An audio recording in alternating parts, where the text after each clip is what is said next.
people immigrate to the United States in search of a better life, and that's absolutely true of the family you're about to meet. Photojournalist Brad Horn spent 1.5 years with an interpreter who knew his life was at risk if he stayed in Afghanistan.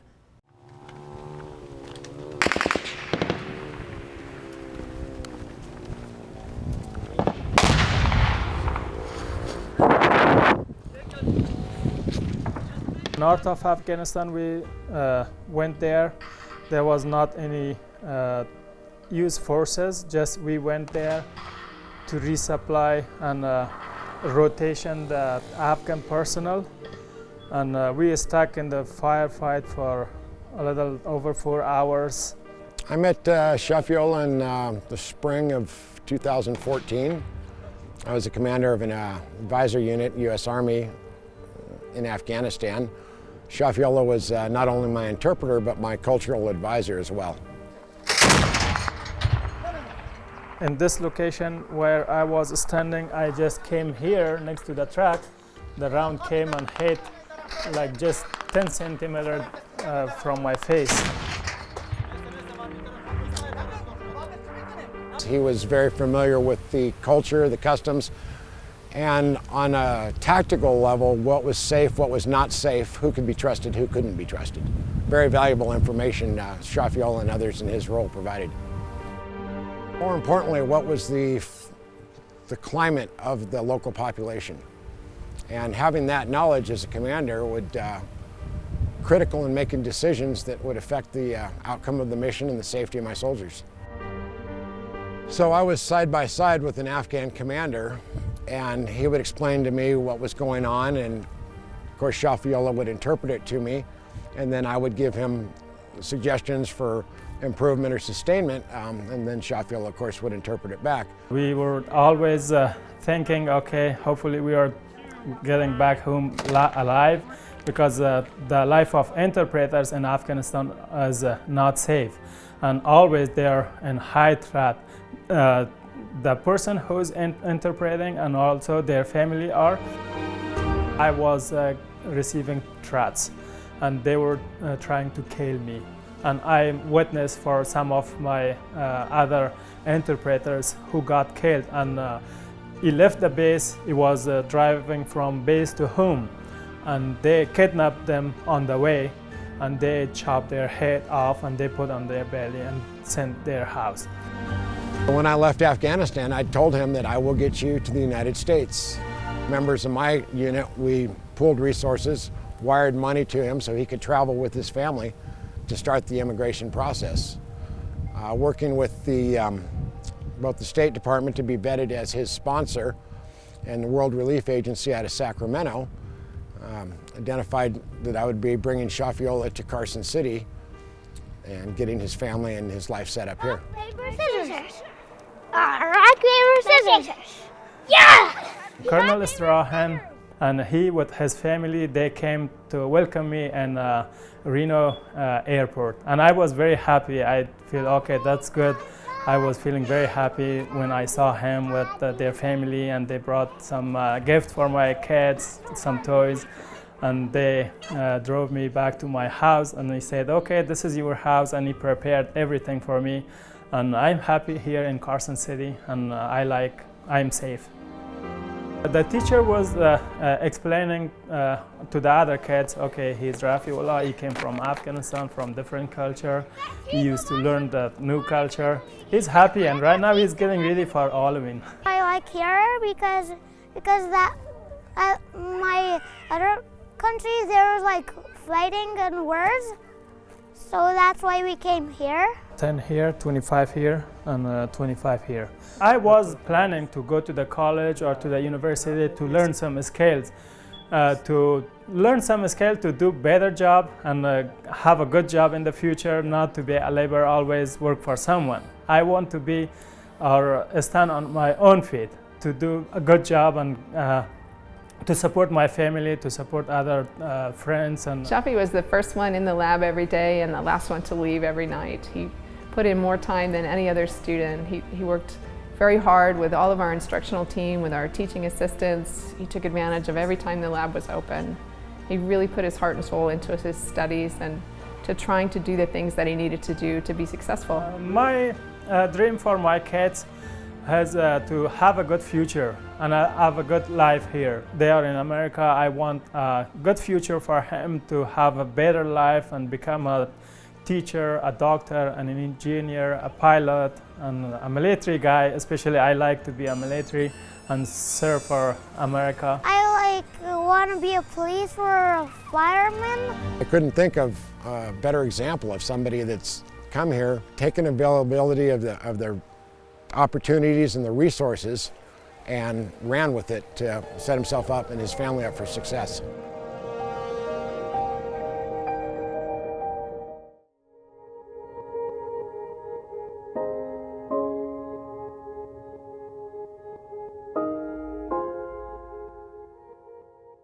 Instead of the driver, can you give me one kids club? It's the place where you can hit a couple of balls. With no collared shirts, perfect game or judgment. And I go to the driving range and then you just feel shamed by all the other guys rushing you and being behind you. Or Sierra Bay's Aqua Driving Range sits at the edge of the Grand Sierra Resort's lake. gorgeous day.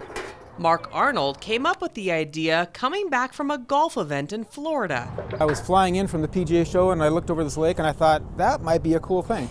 I'm totally getting it in the cup holder. In the early 90s, Arnold pitched the idea to the resort, which was Bally's at the time. They passed.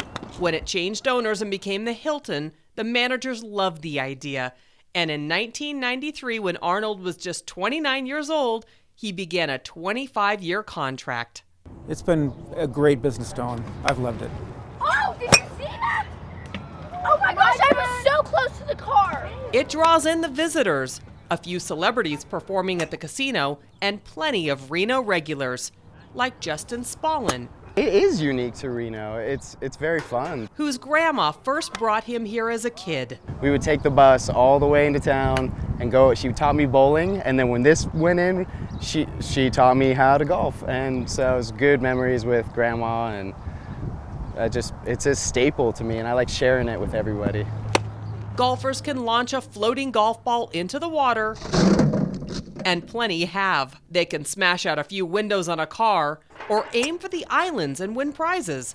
14 people have won trips to Hawaii for getting a hole-in-one on this island 200 yards out.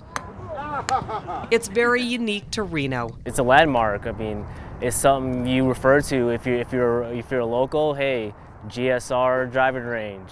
Arnold is sad the contract is ending. The lease is over and the hotel has other plans. So I know whatever they do out here, the GSR is going to be great. They've done great things inside the hotel. They've made great improvements to the pool and the showroom.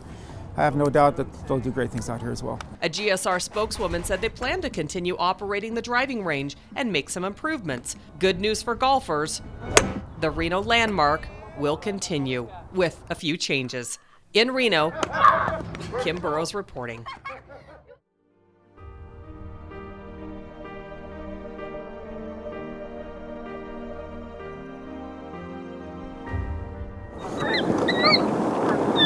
Residents in Lemon Valley don't see a beautiful lake that surrounds their neighborhood.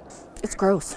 It's all green algae and really disgusting. They see a sewage cesspool. Kim Semino says the water is killing birds and making her sick. I just don't trust it. I've been sick for 9 weeks. This past winter and spring, Lemon Valley turned into a retaining pond for massive amounts of rain and snow that fell in the area. It all collected here and pushed Swan Lake over its banks. Many months later, and there's still no place for the water to go. I have concerns about it because of the fact that it is a body of water that just keeps receiving in water, doesn't flush out like a natural lake. Today, houses continue to be surrounded by floodwaters. I had about this much water in my backyard. At homes where the water is gone, the problems didn't recede with the water. Semino's been to the hospital 6 times, the emergency room twice. I've had a really bad cold, my chest. I had pneumonia. I've got a rash on my leg that is huge, and it makes my legs swell up really bad. Semino's neighbors also have unexplained illnesses, and her dogs have been sick too. Oh, buddy. Yeah. See, we're both sick. The medical bills are adding up. The dogs, I've spent about $6,000 on the dogs. And me, myself, probably about 15. My kids were raised in this house. I love my house. And I just don't want to move. I love it out here. I mean, this is my life. This is my whole life right here. And now it looks like a war zone. The residents think the stagnant floodwaters, the thick algae, and the potentially contaminated groundwater are to blame. Semino's tap water has tested positive for E. coli. And I'm thinking that there's something wrong with the water, and they just don't want to tell us. We wanted to know what was in this water, so we're going to take some samples and find out. And we tested from several locations. We took 3 samples to the Nevada State Public Health Laboratory. They tested for overall bacteria and specifically E. coli. Both were present in the water. The Washoe County Health District explained our results. Just on those 3 tests that were averaged together, it came to 46.2, which is, like I said, nearly 10 times under the U.S. EPA exceedance for recreational waters, and it's also still under the exceedance for actual swimming beaches. The Health District says in 2017 it's taken 85 water samples from Swan, Silver, and White Lakes. Their test results? They're way below the exceedance level that's set by the U.S. EPA for recreational waters. But spokesman Phil Ulibarri admits he would not let his family or even his pets swim in the water. I think when I smell it the most is in the morning. Tammy Holt Still is a board member of the Lemon Valley Swan Lake Recovery Committee, a group of residents who speak for and represent the Lemon Valley residents. She's concerned that Washoe County isn't doing enough to get rid of the floodwaters. It needs to be pumped out. The city of Reno needs to stop pumping their effluent water, and Washoe County need to stop pumping their effluent water into that lake. It needs to go someplace else. The county says this water isn't making residents sick, but they're not convincing many of the people who are living in this bacteria soup that are doing anything to get up and out of the water. I wish somebody would have done something more and sooner. And as the sun sets on Lemon Valley for another night, residents wonder how many more days they'll have to put up with the floodwater concerns. In Lemon Valley, Kim Burrows reporting.